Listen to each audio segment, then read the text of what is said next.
አባት ልጅ የታጨለትን ያው አባቱን የሰርግ እንኳን የሚወስነው የሚል የትራዲሽን ስላለ ማን ነው እንደዛ ብሎ የፈታው? እንደዛ የዳኒን አሁን እንትን ያለው ማለት ነው። እሱን ቪው ነው ማመን እኔ እኮ የማን ቪው ነው ብዬ ነው ጴጥራ። ማን ነው የትኛው አባት ነው እንደዛ ብሎ ያስቀመጠው ቪው? የተለያዩ አባቶች አሉ። የኢትዮጵያ መጽሐፍ ቅዱስ አዲሱ መደበኛ ላይም አለ። እንደገና እኮ አዲሱ መደበኛ ከየት አምጥቶ ነው ያስቀምጠው ብዬ ነው። የማን ነው ሪፈር ያደረገው? ምክንያቱም አዲሱ መደበኛ የፕሮቴስታንት ሊቃውንቶች ያስቀመጡት ያዘጋጁት እይታቸውን ያስቀምጡበት ነው። የአባቶች የሚያምኑትን ነው። የትኛው አባት ሪፈር ለማድረግ እንግዲህ ዳኒ ይዞ የሚመጣውን እንየውና እኔ ምናልባት አንድ ስልክ ነው ያስኩኝ። በምችልበት ሰዓት እኔም ይዤ መምጣት እችላለሁ። ኦኬ፣ ስለዚህ ጥሩ። ምክንያቱም ማወቅ እፈልጋለሁ ይሄንን የተናገረ አባት ጌታችን ኢየሱስ ክርስቶስ ይህን ሲናገር ስለ መጨረሻው ቀን እየተናገረ ነው። ስለ መጨረሻው ቀን እየተናገረ ሐዋርያቱ ጠየቁት፣ ንገረን የመምጣትና የመጨረሻው ቀን እንዴት ይሆናል አሉት።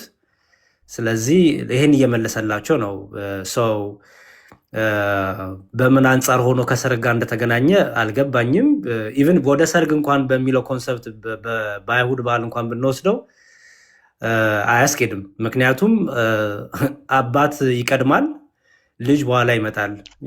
በስላሴ አስተምሯችን ደግሞ አብ ከጥንቱም የሚያውቀውን ወልድ ከጥንቱም ያውቀዋል። ከአብ የተሰወረው ነገር የለም፣ ከወልድም የተሰወረ ነገር የለም። የአብ እውቀት የወልድም ናት፣ የወልድ እውቀት የአብም ናት። አብ የሚያውቀውን ወልድም ያውቀዋል፣ በእኩል ያውቀዋል። አብ ሳይቀድም ወልድም ሳይቀድም አብ በነበረበት ዘመን ሁሉ ወልድም ነበረና፣ ስለዚህ አሮን ነው የትኛው ሰው እንደዚህ ብሎ እንደፈታው በተለይ ከእውቀት አንጻር አሁን አያውቅም የሚለውን እኮ እያልኩ ሳይሆን ኢየሱስ አያውቅም ሳይሆን እውቀታቸው አንድ ነው። አንድ እውቀት ነው ያለው። አይ በሰርግ የፈታችሁበትን ነው ጴጥራ፣ በሰርግ መልክ በአይሁድ ባህል መቴስ የፈታችሁበትን። አሁን ምሳሌ እኮ በሐዋርያት ሥራ ምዕራፍ 1 ላይ ለእስራኤል መቼ ነው የምትመልስ ብለው ሲጠይቁት የእስራኤልን ክብር ወይም የእስራኤልን መንግስት አብ በገዛ ስልጣኑ ይወስነው ያለ አይደል ኢየሱስ። ወራትና ዘመን ያ ስልጣን እኮ የወልድም ነው። አዎ ያ ስልጣን ያው መወሰን የወልድም ነው። ኦፍ ኮርስ ነው እኮ። አሁን እኮ በመጽሐፍ ቅዱሳችን ኢየሱስ ሲናገር አብ ማያውቀውን ኢየሱስ አያውቅም ማለት አይደለም። ኢየሱስም ሁሉን ያውቃል። ልክ እንደ አብ ሁሉን ቻይ ነው እኮ። ሁሉን የሚችል ጌታ አምላክ አልፋና ኦሜጋ ተብሏል። ሁሉን ያውቃል፣ ሁሉን ይችላል። እንደዛ እያልኩ ሳይሆን ራሱ ኢየሱስ ለምን እንደዛ አለ ታዲያ? አሁን እኮ ኢየሱስ የሰማይ መላእክትም ልጅም ወልድም ነው የሚለው አይደለም? ወልድም ቢሆን አያውቅም ይላል።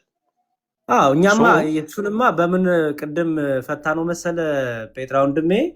ለምሳሌ ኃጢአት የማያውቀውን እርሱን ስለኛ ኃጢአት ያደረገው ይላል። ክርስቶስ ኃጢአትን አያውቃትም ሲባል በተግባር አልሰራትም፣ በተግባር አልገለጣትም ነው እንጂ ከእርሱ የተሰወረ ነገር የለም ማለት አይደለም። አሁን ስለዛች ቀንና ስለዛች ሰዓት ሲል እርሱ በስራ ገና አልገለጣትም፣ እርሱ ገና በመፍረድ ቀኗን አልገለጣትም ለማለት ነው እንጂ ከእርሱ የተሰወረች አይደለች። ምክንያቱም ከላይ ጀምሮ ስታነበው ያችን ሰዓትም በዛ መፍረድ ሚል አስጨርሰኝ ወንድሜ። ያችን ሰዓትም ያችን ቀንም እያለ ጌታ ተናግሯል። ያችን ሰዓትንም በዛሽ ሰዓትም በዛሽ ቀንም እያለ እንዲሁም የሰው ልጅ ምልክት መምጣቱ እንዲህ ይሆናል እያለ በሰማይ የሚሆነው ምልክት ሁሉ ነግሮናል። የራሱን የሰው ልጅ ራሱ እያለ እየጠራ ማለት ነው እየተናገረ። ከዛ ታች መጥቶ ስለዛሽ ቀን ሰዓት አያውቅም ሲል በመስራት አልገለጣትም፣ በፍርድ አልገለጣትም ለማለት ነው እንጂ አያውቃትም አላውቅም እያለም አይደለም። ከሰርጉ ጋር የሰርጉን ቀን ለምን እንዳገናኛቸው አልገባኝም። እሱን ነው አሁን የፈለኩት እኔ። በእስራኤል ባህል እዛ እንትኑ ላይ አሁን አዲሱ መደበኛ ላይም ስኮላርን ጠቅሰውን እነሱ የሚያብራሩ እንትኑም ማን የተባለ ስኮላር? እኔ አዲሱ ነው ያተርጉም አለኝ። ሌላ ጊዜ ማምጣትም እኮ ይቻላል። እዛ ክፍል ላይም አለልህ። ግን በእስራኤል ባህል የሰርግ ቀንን የሚወስን አባት ነው፣ አይገልጥም። አልገባኝም። ልጅ የመወሰን ስልጣን የለውም። ልጅ የመወሰን ስልጣን የለውም ካልክ እኮ አብ ወልድ በስልጣን ከአብ ያንሳል እያልክ ነው።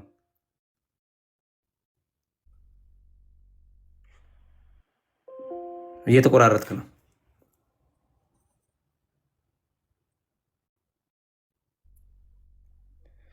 እሺ ዳኒ አግኝተዋል? በነገራችን ላይ ያው ይሄ ጊዜ የሚፈጅ ነው። በአንድ ጊዜ ስላልተዘጋጀውበት ነው። ይሄ የታወቀ ትራዲሽን ነው። ትራዲሽኑን በነገራችን ላይ ዳኒ ፕሊዝ ወደ ወንድም አለም ተው፣ እንደዚህ አታድርግ።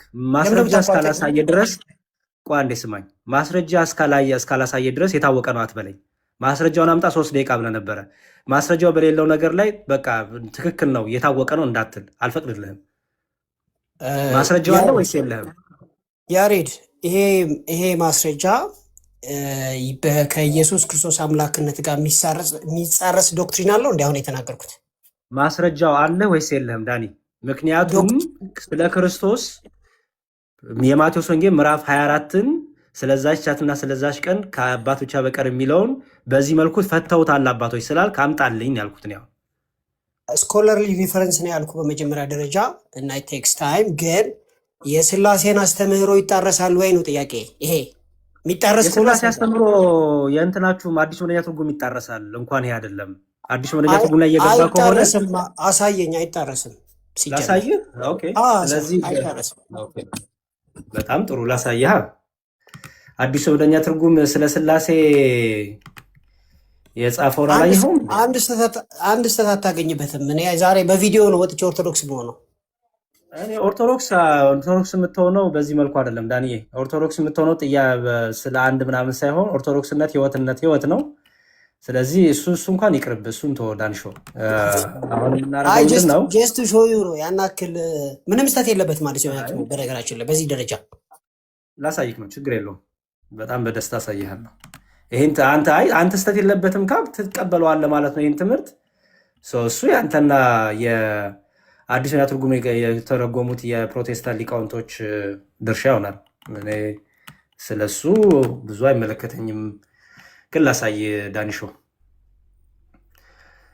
እሺ አንዴ ትልቁ ላይ ልሆንና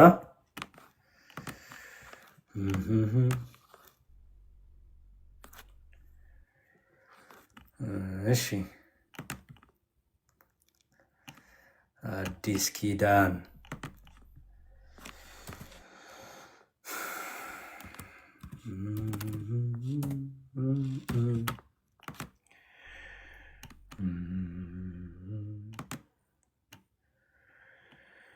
እሺ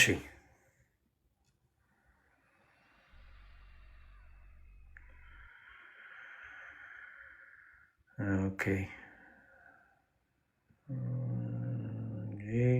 አንዴ እሺ ያልከፍት ብሎኝ ነው እንትኑ ታገሰኝ።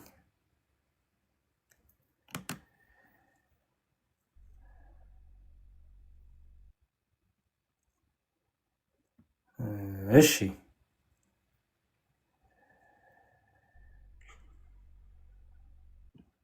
ቆሮንቶስ ላይ ያለውን ላውጣ። ቆሮንቶስ ላይ አብ የበላይ አስተዳዳሪ የሚለውን ክፍል አንብበዋል አይደለ? ትርጉሙን ዳኒ አለ ዳኒ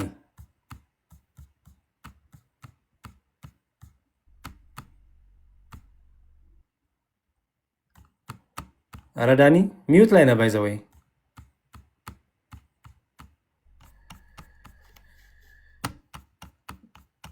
ይሰማል እንዴ ወገኖች?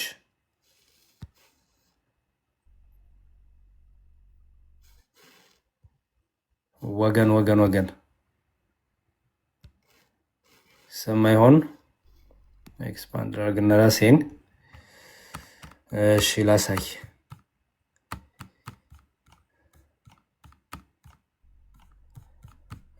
ኦኬ እሺ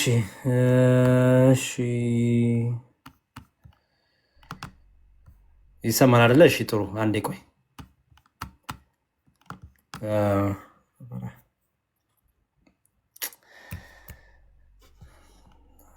አልከፍት አለኝ እኮ በእናታችሁ። አዲስ መደበኛ ትርጉም አለ እጅግ ላይ ዳኒ። አንዴ ቆይ ኮምፒውተር ሪስታርት ላድርግ። እስከዛ እኔማ ዋናው ማስረጃ የፈለግኩልህ ነው ብራዘር።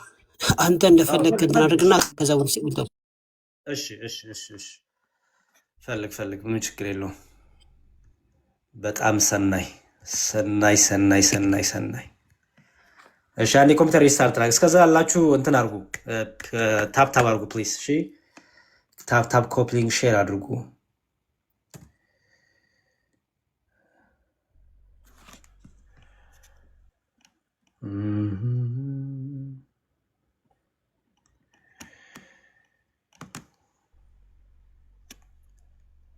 ታፕ አድርጉ፣ ኮፕሊንግ አድርጉ፣ ሼር አድርጉ ፕሊዝ። እኔና ዳንዬ ጥሩ ውይይት እያደረግን ነው። እኔና ዳኒ በጣም ጥሩ ውይይት እያደረግን ነው።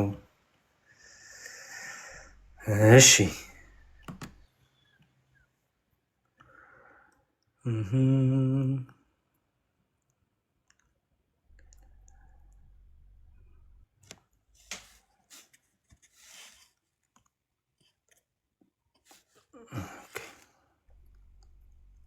ሸጋ ነው። ታፕ አድርጉ። እሺ እስከዛ አንዴ ተብትቡ ታፕ አድርጉ። ታፕ አድርጉ። ከሚያስ ኦኬ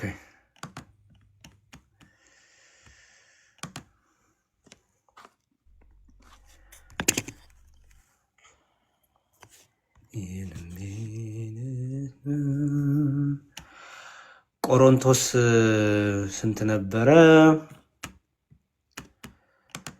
ዳኒ ትዝ ይልሃል እንትን የሚለው አይደለ? አንድ ኮምፒውተር ስታትስ እስኪያደርግ ድረስ አስታውሰኝ። 1531 ላይ ነው። 15 ከ24 እስከ 28 ከ24 እስከ 28 አንዴ 1530 እንዲሁም 1520 እሺ ከ24 እስከ 28 ኦኬ ችግር የለውም። እሺ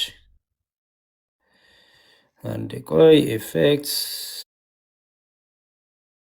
ኦኬ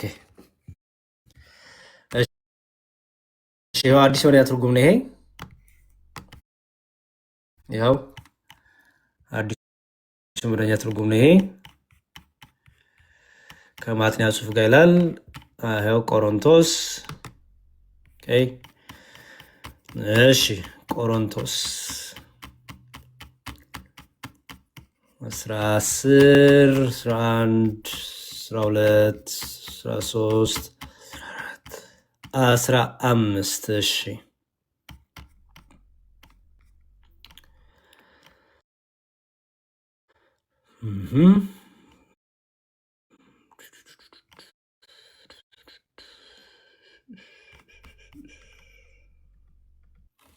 እሺ ላይ የተጠቀሰው መገዛት ተግባርን ወይም የስራን ድርሻን የሚያመለክት ነው ይልና በስላሴ አካላት መካከል አብ የበላይ አስተዳዳሪ ነው። በስላሴ አካላት መካከል አብ የበላይ አስተዳዳሪ ነው። ወልድ የአብን ፍቃድ የሚፈጽም ነው። ለምሳሌ በፍጥረትና በድኅነት ጊዜ ይላል። መንፈስ ቅዱስ ደግሞ በአብና በወልድ የሚላክ ነው። የሚላከውም ሕይወት እንዲሰጥ ነው ይላል። የሚለያዩ ግልጽ ነው። አብ ልኳል፣ ወልድ ተልኳል። አብ አባት ነው፣ ወልድ ልጅ ነው። አስተዳደር የጠየቁ አስተዳደር ነው። አስተዳደር ማለት ግብር አይደለም ወይ? አይደለም። አስተዳደር ማለት ነው። አስተዳደር በኦንቶሎጂ እና በኢኮኖሚ መካከል ያለው ልዩነት ምንድን ነው? አስተዳደር ማለት ነው። ፍታልኝ። አስተዳደር ማለት አማርኛውን ፍታልኝ። አስተዳደር እኮ ኤክስተርናል ውጫዊ ነው። አስተዳደር ማለት ነው። ስልጣን ማለት አይደለም። አስተዳደር ማለት ግብራቸው ማለት ነው። ብራዘር ስልጣን ማለት አይደለም።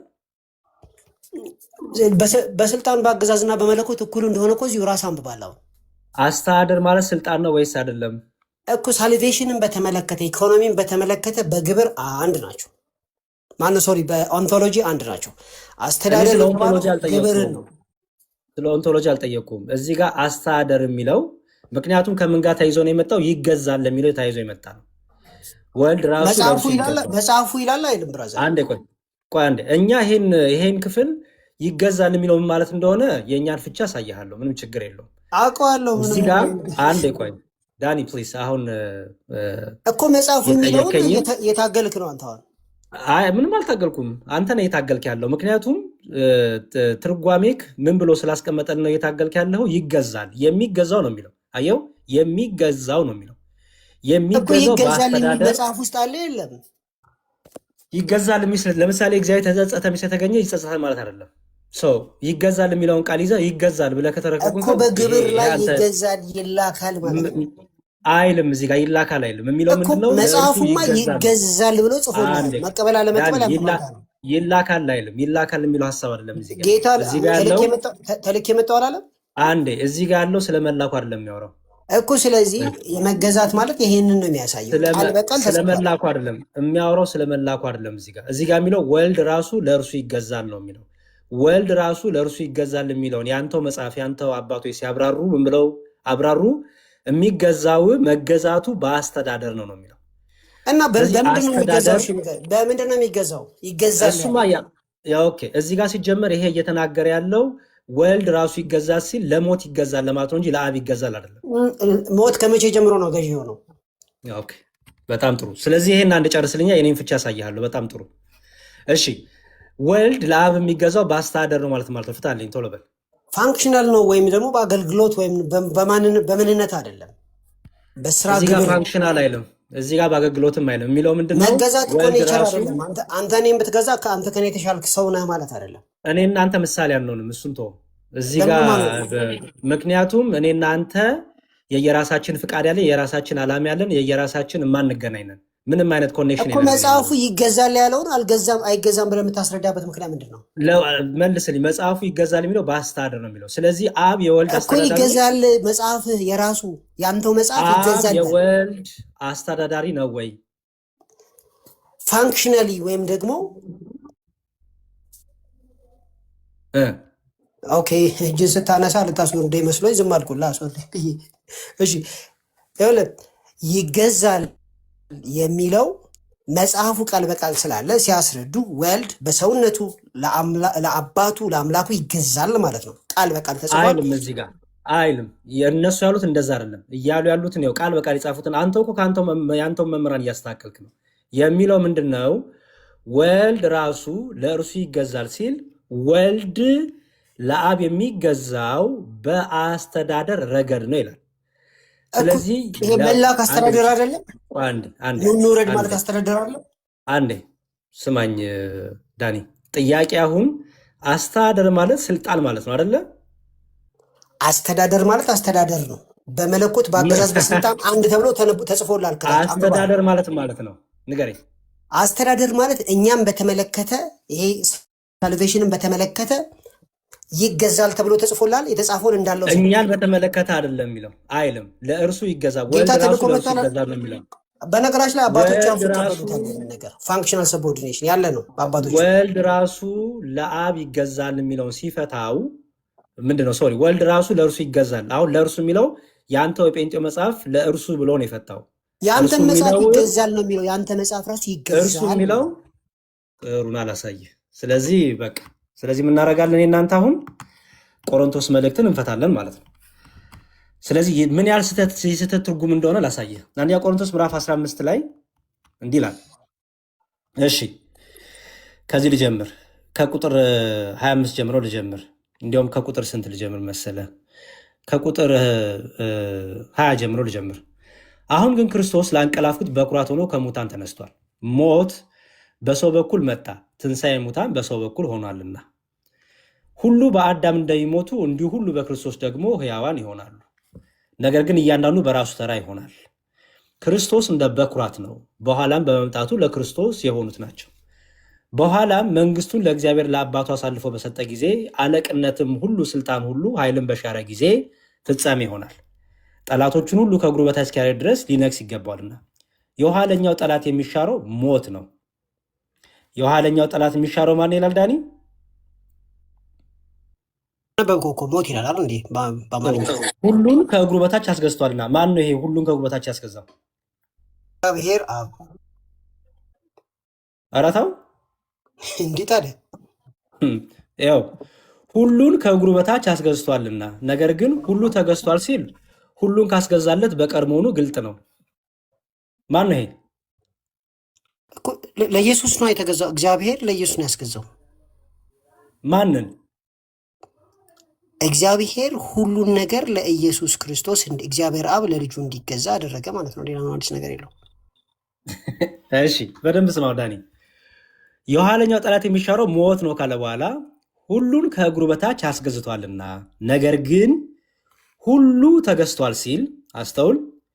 ሁሉ ተገዝቷል ሲል ምክንያቱም ሁሉ ከእግሩ በታች አስገዝቷልና ብሎ ሁሉ ደግሞ ተገዝቷል አለ አይደለ? ሁሉን ካስገዛለት በቀር መሆኑ ግልጥ ነው ይላል። እዚህ ጋር ሁሉ ተገዝቷል የተባለው ማን ነው? የአስገዢው አብ ነው። የተገዛለት ለወልድ ነው። ስለዚህ እዚህ ጋር ተገዝቷል የተባለው ወልድ ነው። ኖ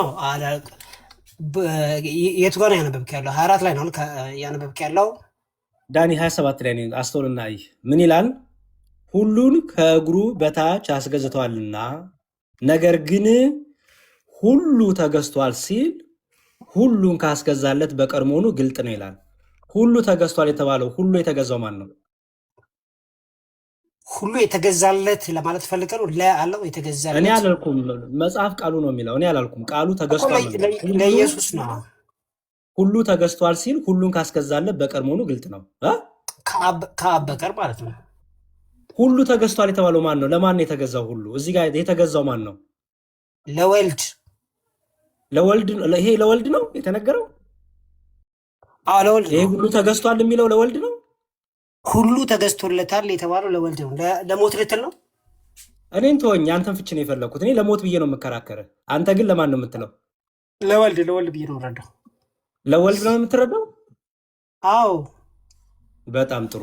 እሺ ቆይ አንዴ ከዛ ሚላ መሰለ ዳንኤ ያው ሁሉ ከተገዛለት በኋላ ግን እግዚአብሔር ሁሉ በሁሉ ይሆን ዘንድ በዚያን ጊዜ ልጁ ራሱ ደግሞ ሁሉን ላስገዛለት ይገዛል። ኦኬ አስተውል። ድጋሚ ልገምልህ። ሁሉ ከተገዛለት በኋላ ግን ይላል። ሁሉ ለማን ነው የሚገዛው? ሁሉ ለወልድ እኮ አልኩህ። ለወልድ። እሺ በደንብ ለወልድ ብለኛል።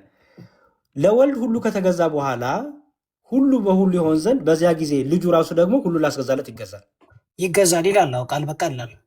እሺ ስለዚህ ወልድ ለማን ነው የሚገዛው? ወልድ ሰውም ስለሆነ አሁን እዚህ ላይ እኔ ከላይ 24 ቁጥር ላይ እግዚአብሔር አብ ነው የሚለው። እዚህ አሁን የነካበት ቦታ ላይ ግን እግዚአብሔር አብ አይደለም የሚለው፣ እግዚአብሔር ነው የሚለው።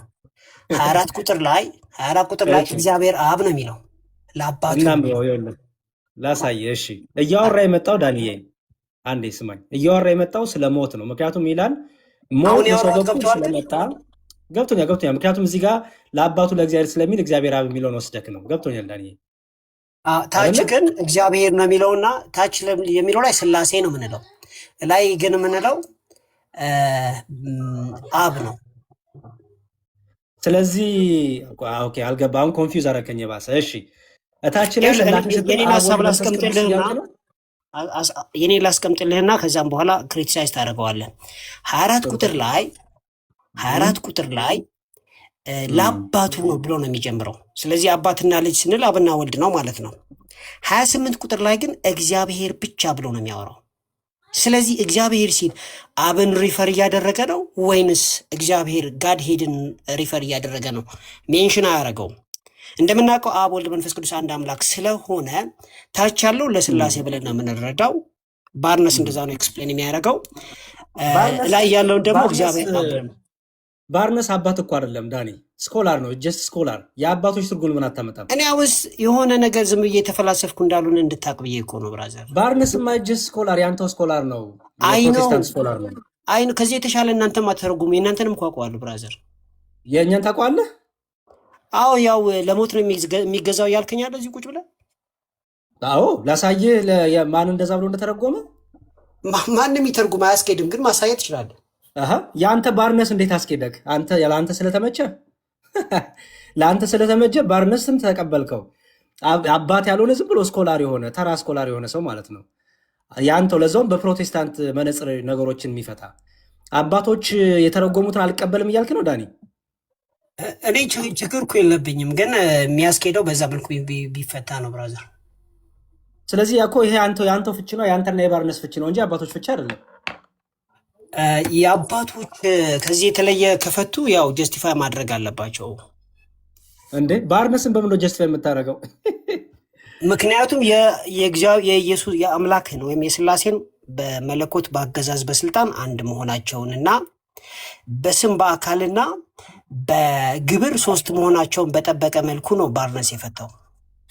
እዚህ ጋር እኮ ይሄን ክፍል ነው እየጠየቁ ያለው ዳኒ። እዚህ ክፍል ላይ ይሄ የኋለኛው ጠላት የሚሻረው ሞት ነው እና እንዲሁም ድጋሚ ሪቫይዝ እናድርግ። እሺ እየተወራ ከላይ የመጣው ስለምንድን ነው? ስለ ሞት ነው አይደል ዳኒ? አዎ በጣም ጥሩ። የኋለኛው ጠላት የሚሻረው ሞት ነው ያለ አይደለ? እውነት ነው። በጣም ጥሩ። የኋለኛው ጠላት የሚሻረው በኋላ ነው አይደል? አሁን አይደለም አይደል?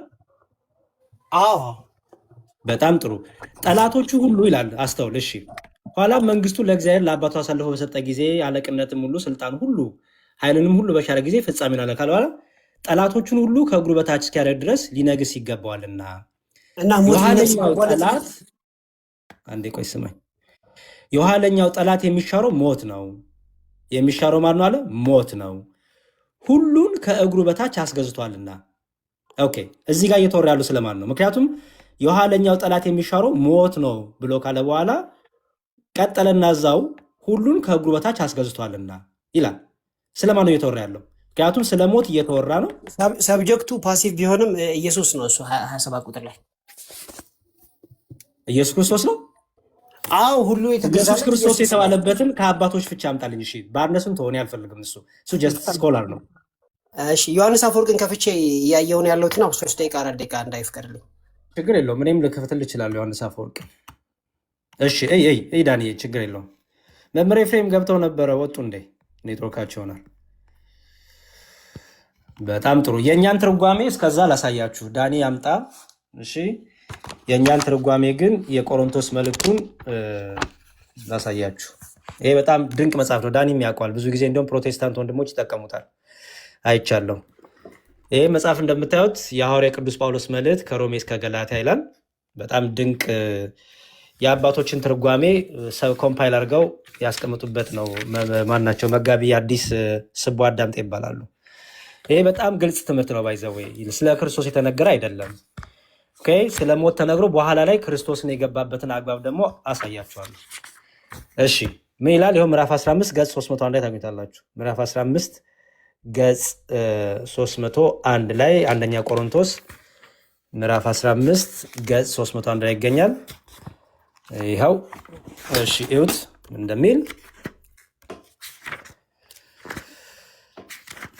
እባክህ መዝሙረ ዳዊት አስገባ። ምንድነው መዝሙረ ዳዊት አስገባ ማለት? መምህር ዘማርያም አልተመቻቸውም። ስቢያቸው እኮ ነበር። አልተመቻቸው ይሆናል። ኦኬ ፕሊዝ ያላየው እንዳይመስላቸው። አይቻለው ግን ስላልተመቻቸውን ያልገቡት። ስለዚህ በዛ ያዙት። ለማንኛውም ይኸው ምን ይላል? ከዛ እንትን ላይም ገብቼ አድቨንት ላይም ገብቼ ደግሞ አሳያለሁ። ዮሐንስ አፈወርቅ ላንብብልህ አንድ ጊዜ። አንዴ ቆይ ላሳይና ታሳያለህ ዳኒ። ችግር የለውም። የውሃዴም አለ። የውሃድ አይታየኝም። የውሃድዬ ካለ አንድ ቁጥር ጻፍ። ችግር የለውም። መምህራን ካላችሁ አንድ ቁጥር ጻፉ። የውሃድዬ አይታየኝም። እሺ ይኸው እዩት ክርስቲያኖች፣ እዚህ ጋር እዩት። አለቅነትም ሁሉ ስልጣናትም ሁሉ ኃይልን በሻረ ጊዜ ይሆናል አለና ጠላቶች ሁሉ ከእግሩ በታች እስኪያደርግ ድረስ ሊነግስ ይገባዋልና። ቁጥር 26 የኋለኛው ጠላት የሚሻረው ሞት ነው። ሞት በኋላ በትንሣኤ ሙታን ጊዜ ይጠፋል። የሞተው ሁሉ ሲነሳ ሞት የለምና ሞትና ሲኦልም በእሳት ባህር ውስጥ ተጣሉ። ይህም የሳባ ሁለተኛው ሞት ነው። ራእይ 20:14 ላይ ከዛም ይላል ሁሉን ከእግሩ በታች አስገዝቷል ሲል ቁጥር 27 ይሄንን ዳኒ አሁን ያሳያቸዋል። ዳኒ ክርስቶስ ነው ብሎን የፈታው ኦኬ ትርጓሜያችን ነው ብሎ ያስቀምጠዋል። ሁሉን ከእግሩ በታች አስገዝቷልና የተባለው ሁሉ ከሞት እግር በታች ሆኖ ተገዝቷልና ነው። እግዚአብሔር ሰውን ሁሉ ለሞት አስገዝቷል፣ አንድም ሁሉን ለወልድ አስገዝቷልና በእጆቹ ስራ ሁሉ ላይ ሾመው፣ ሁሉን ከእግሮቹ በታች አስገዛ ስለሚልና ነገር ግን ሁሉ ተገዝቷል ሲል ሁሉን ካስገዛለት በቀር መሆኑ ግልጥ ነው ይላል። ሁሉን ለሞት ያስገዛለት እግዚአብሔር ነው። ሁሉ ለሞት ተገዝቷል ሲባል ከእግዚአብሔር በቀር መሆኑ ግልጥ ነው። እግዚአብሔር አይሞትምና ሁሉ ከተገዛለት በኋላ ግን እግዚአብሔር ሁሉ በሁሉ ይሆን ዘንድ በዚያን ጊዜ ልጁ ራሱ ደግሞ ሁሉን ላስገዛለት ይገዛል ሲል ምን ማለት ነው? የእግዚአብሔር ልጅ ኢየሱስ ክርስቶስ ሁሉን ላስገዛለት ለሞት ይገዛል። ሐዋርያው በዚህ ምዕራፍ ጥልቅነት ያለው ሐሳብ የሰነዘረ ሲሆን ሊቃውንት በሁለት መንገድ ይተረጉሙታል። አንደኛው ትርጉም እያለ ይላል። ዳኒ አንተን አሳይና ሙሉን አሳያለሁ፣ ችግር የለውም። ቁላ አድርገኝና እንግዲህ የዮሐንስ አፈወርቅን ክፈተው። እንዲሆና እሺ ዮሐንስ አፈወርቅ ነው ያለው እዚህ ጋር ያከራከረን ምን ነበር? በእግሩ ስር ሲባል የሞት እግር ነው ብለህ ነው አንተ የወሰድከው? ኤፌሶን ላይ አይደለም ቆሮንቶስ ላይ ነን። አይ ቆሮንቶስ ነው እዚህ የቆሮንቶስ ነው። እሺ ኤፌሶን ስለታየኝ ነው። እሺ ቀጥል። ዮሐንስ አፈወርቅ ኮት አድርጎ ነው በእግሩ ስር ሲል የዮሐንስ አፈወርቅ እግሩ ያከራከረን እግሩ የሞት ነው ወይስ አይደለም የሚለው ላይ ነው ያከራከረን። እሱ አይደለም እሱ አይደለም ያከራከረን ሁሉን ከእግሩ በታች አንድ ቀይ አማርኛውን ላንብብልህና ከዛ ትቀጥላለህ። አማርኛውን ላንብብልህና ሁሉን ከእግሩ በታች አስገዝቷልና ሲል ይሄ እግር የማን ነው? የኢየሱስ ነው ወይንስ የሞት ነው? ነገር ግን ሁሉ ተገዝቶለታል ሲል ሁሉን ካስገዛው በቀር መሆኑ ግልጽ ነው ሲል እያወራ ያለው ስለ ሞት ነው ወይስ ስለ ኢየሱስ ነው ነው የኔ ሙግት። ሙሉን ክፍል እያየን የእግር ጉዳይ ሳይሆን እያወያየን ያለው ይሄ ክፍል እየተወራ ያለው ሁሉ ከእግሩ በታች አስገዝቷልና ነገር ሁሉ ተገዝቷል ሲል ከላይ ጀምሮ የኋለኛው ጠላት የሚሻረው ሞት ነው። የትርጓሜያችንን ማሳየው ሰው አሳየኝ። ዮሐንስ አፈወርቅ ወደ ዮሐንስ አፈወርቅ ማለት ወስድ ነው ያልተግባባንበት እንድናቅ ነውና ዮሐንስ አፈወርቅ እንደዚህ ይላል። እሺ all things under his feet ካለ በኋላ ራቅ አድርገው ዳኒ፣ ይቅርታ ራቅ አድርገው ሙሉ እንዲታየኝ ፕሊዝ። እሺ አሁንስ እሺ all things under his feet ይላል። ሁሉን በእግሩ በታች ካስገዛለት በኋላ እንደማለት ነው። he has made all things subject to him ሁሉን አስገዝቶለታል አለ። or has appointed him to be the head over all things በነገሮች ላይ ሁሉ አለቃ እንዲሆን ሾሞታል ያለ ነው። ኮምፔሪት እያለ ይሰጠና it is evident that ግልጽ ነው ይላል that Paul here refers to some promise or prediction respecting the Messiah እዚህ ጋር እንደሚታየው ጳውሎስ ስለ መሲሁ ትንቢትን እየተናገረ ነው ነው የሚለው ዮሐንስ አፈወርቅ though he does not explicitly አቤት ያው መሳይ ይላል እኮ በጣት እየነካው ነው ማለት ነው። though he does not ላቁ ኖ ችግር የለውም ቀጥል። ያቁ ዳኒ go ahead። እሺ though he does not expressly quote any passage ጥቅስ እንኳን ባይጠቅስ እንኳን ስለ መሲሁ ነው እያወራ ያለው or make it certain to what he refers ስለምን እያወራ እንደሆነ በእርግጠኝነት ባይናገርም ስለ መሲሁ ነው 27 ቁጥር ላይ እየተናገረ ያለው ይላል። ቀጥል ዳኒ። ኦኬ እሺ ሶሪ It's evident that Paul here refers to some promise or prediction respecting the Messiah, though he does not expressly quote any passage or make it certain to what he refers. The words he have put all things under his feet ማለት በእግሩ ስር ሊያስገዛላቸው ወይም ያስገዛለታል የሚለው ሲያብራራ ይላል are found in Psalm 8:6 ይላል መዝሙር 8:6 ብሎ እንትን ይላል። 8:6 እንግዲህ you made him a ruler over all the works of your hand በእጆች ስራዎች ላይ ሾምከው ይላል። እሱን ነው የጠቀሰው and you put everything under his feet ሁሉንም ነገር በእግሩ ስር አስገዛህለት ይላል። all flocks and herds ያው flocks ማለት ታውቃላችሁ እንግዲህ ከብቶች ምናምን ነገር ነው የሆነ እነሱን ሁሉ በብዛት አድርጋችሁ ሰዱት ፍሎክስ ማለትና herds ማለት and the beasts of the field ያው beast ማለት እንግዲህ በአማርኛ ብዙ አውሬ እንግዲህ ጥሩ ትርጉም አይደለም ሶሪ። ስለዚህ ልቀጥልና ልመለስ። as applicable to a man ስለ ሰው ነው የሚያወራው ካለ በኋላ and as designed to show the dignity and dominion of a man ስለዚህ ይሄ ለሰው የተነገረ ነው ካለ በኋላ ምን ማለት ነው የተነገረ ነው ማለት ዳኒ? as a man ነው ያው of course ይሄ ነገር ስለ መሲሁ ነው የሚያወራው። መሲሁ ደግሞ እንደ ሰው የተነገረለት ትንቢት ነው ያለ ነው ያለውና የሱ ክብርንና አይልም ዳኒ ፕሊዝ እንግሊዘኛ ተርጉም አልፋውን ሳልምልና እሺ as applicable to man and as designed to show the dignity and dominion of man ይላል።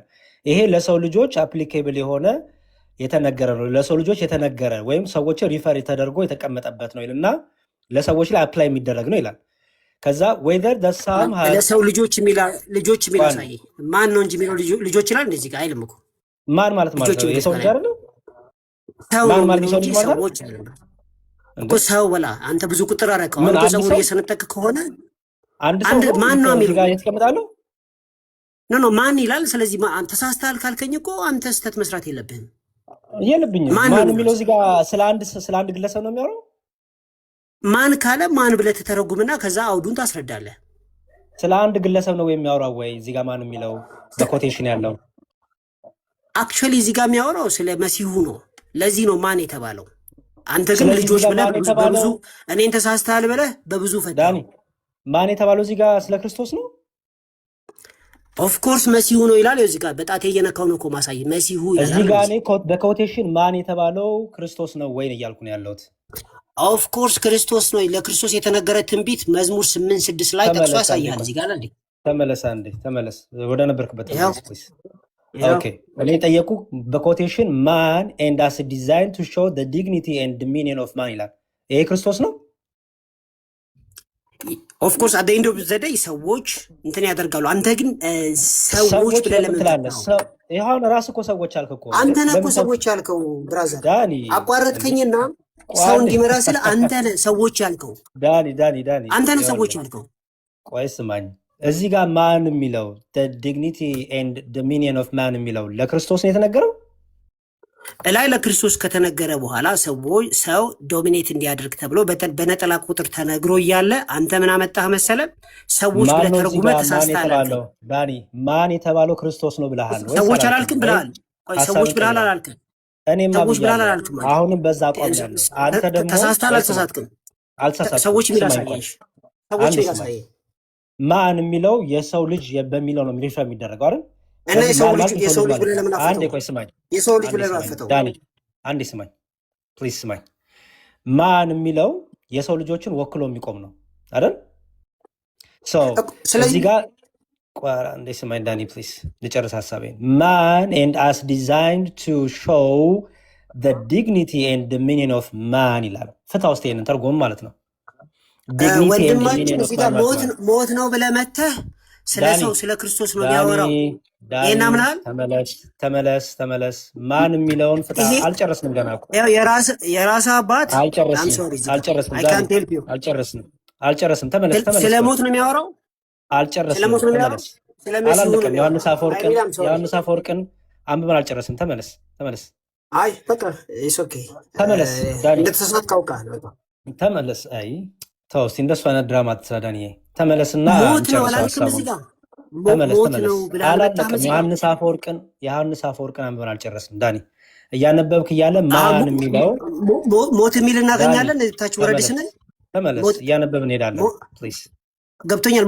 ሞት የሚል እናገኛለን ብለህ ነው እያነበብን እንሄዳለን። ፕሊዝ እያነበብክ ግን ስትፈታ ትክክል ስላልሆንክ ነው አሁን ያስቆምኩ።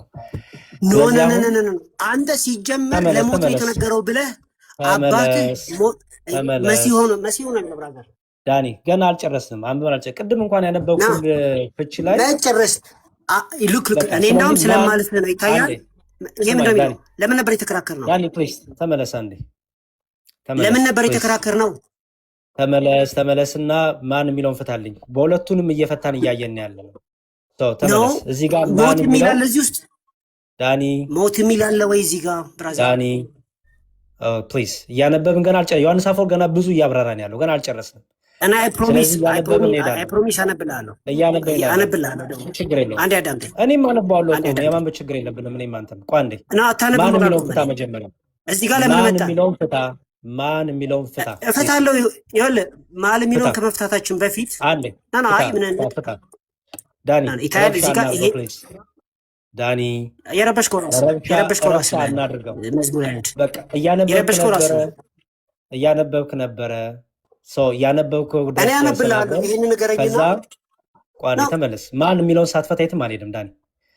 እዚህ ጋር ማን የሚለው ዶሚኒየን ኦፍ ማን የሚለው ስለዚህ አንተም ቤተክርስቲያንም አብራችሁ ከሆነ ሰው ጋር አልተስማማችሁ። አንተም ዮሐንስ አፈወርቅም እሺ ሚዩት ያደረኩ እኔ እንዳኒ ዝም ብሎ ድራማና ፖለቲክስ የምሰራ ከሆነ አስቆምሃለሁ። እኔ እንኳን አንተን እንደዚህ አላልኩም። ብራዘር ፕሊዝ በጣም በቃ ችግር ሪስፔክትፉል ሆነ አውራ። እሺ ዳኒ አንተና ቸርች ተሳስታለች እንኳን አላልኩም። እኔ እኔ ሰው በጣም ተጠንቅቀ አውራ። ይኸውልህ ስማኝ ዳኒ ቋንዴ ስማኝ፣ ቋንዴ ሆስት ያደረኩት እኮ እኔ ነኝ። ይኸውልህ ከቤት ስማኝ፣ አንተም ቤተ እምነትም ተሳስታል አትበል። አንተም ቤተ እምነትም ተሳስታል አላልኩም እስካሁን። እኔ ፍቺህን አምጣ ማን ብሎ እንደዚህ ይፈታል የሚለውን እያየን ነው። ቃላቶችን የማታስተካክል ከሆነ ምንም ግዴታ አይደለም አንተን ማስተናገድ። አክብሬ ነው ማወር ያለሁት። ኦኬ። ስለዚህ በዛ መልኩ ሆነ የምትቀጥል ከሆነ ትቀጥላለህ። ቅድም የሚለው ጋር ተመለስና ማውራት አልችልም። ማን የሚለውን ካልፈታ ማውራት ይችላል አልችልም። ማን የሚለውን ካልፈታ አላስወራም። ስለዚህ አንተ ሳታስወራኝ አከበርኩ ትለኛለህ። እሺ በል እግዚአብሔር ይስጥህ። እኔ እኮ እያወቅኩ ነው ራሱ ያስገባሁት። ቢሆነስት እያወቅኩ እንደዚህ እንደሚሆን እያወቅኩ ዩዥዋሊ ስትያዝ አይኖ ምን እንደምታደርግ እና እሺ ሌላ ፕሮቴስታንት ካለ ይግባ። አንድ ቁጥር ይጻፍና ይሄንን አንደኛ ቆሮንቶስ ምዕራፍ 15 ላይ ያለውን ፍቺ ይገዛል ሲል አንደኛ ቆሮንቶስ ምዕራፍ 15 ላይ ይሄ ማለት ነው የኋለኛው ጠላት የሚሻረው ሞት ነው ካለ በኋላ ሁሉን ከእግሩ በታች አስገዝቷልና። ኦኬ ሁሉን ከእግሩ በታች አስገዝቷልና ማ ጥያቄያችን ይሄ ነው። የኋለኛው ጠላት የሚሻረው ሞት ነው፣ ሁሉን ከእግሩ በታች አስገዝቷልና። ማን ነው ከእግሩ በታች ያስገዛው? ነገር ግን ሁሉ ተገዝቷል ሲል ሁሉን ካስገዛለት በቀር መሆኑ ግልጥ ነው። ሁሉ የተገዛው ማን ነው? ምክንያቱም ሁሉ ተገዝቷል። ለማ ሁሉ ከእግሩ በታች ተገዝቶለታልና። ኦኬ ሁሉ የተገዛው ለማን ነው እዚህ ጋር? ምክንያቱም መልሶም ይላል ይሄ ሁሉ የተገዛው ካስገዛለት ግን በቀር ነው ይላል። ኦኬ ካስገዛለት በቀር ነው። ሁሉ ተገዝቷል። ሁሉ የተገዛው ግን ካስገዛለት በቀር ነው። ሁሉ ሲገዛ ያስገዛለት ግን አይደለም ይላል። እናንተ ክርስቶስ ነው እያላችሁ እየፈታችሁ ነው ፕሮቴስታንቶች። ሌላ ሰው ካለ የማይጮህ ረጋ ብሎ የሚያወራ ነገር ሰው ካለ ፕሊዝ ግቡና ማውራት ትችላላችሁ። ኦኬ አዲሱ መደበኛ ትርጉም ግን ይሄን የዚህ ድረስ ያደረሰ ለምንድነው? አዲሱ መደበኛ ትርጉም ምን ብሎ ያመጣዋል? ይሄንን ሲፈታው እዩት። አዲሱ መደበኛ ትርጉም ምን ብሎ ይፈታዋል? ወልድ ራሱ እዚህ ጋር ይገዛል የሚለው ወልድ ነው ይልና ለእርሱ ይገዛል ማለት ወልድ ለአብ የሚገዛው በአስተዳደር ረገድ ነው ይላል። አያችሁ፣ በአስተዳደር ረገድ ነው። ስለዚህ በዚህ በአዲሱ መደበኛ ትርጉም መሰረት የፕሮቴስታንት መጽሐፍ ነው። የፕሮቴስታንት ስኮላሮች እነ ዶክተር ተስፋዬ ሮቤል የተሳተፉበት የእነሱ ትርጉም ነው ይሄ። እዚህ ጋር ወልድ የሚገዛው ለአብ በአስተዳደር ረገድ ነው ይላል። ዶክተር ዳኒ እንቀበሏለሁ እያለ ነው። ኦኬ ስለዚህ ይሄን ዲፌንድ የሚያደርግ ፕሮቴስታንት ካለ ግቡ። ወልድ ለአብ የሚገዛው በአስተዳደር፣ አስተዳዳሪው ማን ነው እያለ ነው? አብ። አስተዳደር ማለት ስልጣን ማለት ነው። አስተዳደር አስተዳደሩ ማን ይላል? የወልድ አብ ነው ይላል። እንደዚህ አይነት በስላሴ እንደዚህ አይነት ትምህርት የለንም። እንዲሁም ይላል ቀጥሎ አብ ሁሉን ነገር ካስገዛለት በኋላ እርሱ ደግሞ የአስተዳደሩ ራስ ለሆኑ ለእግዚአብሔር አብ ይገዛል ይላል።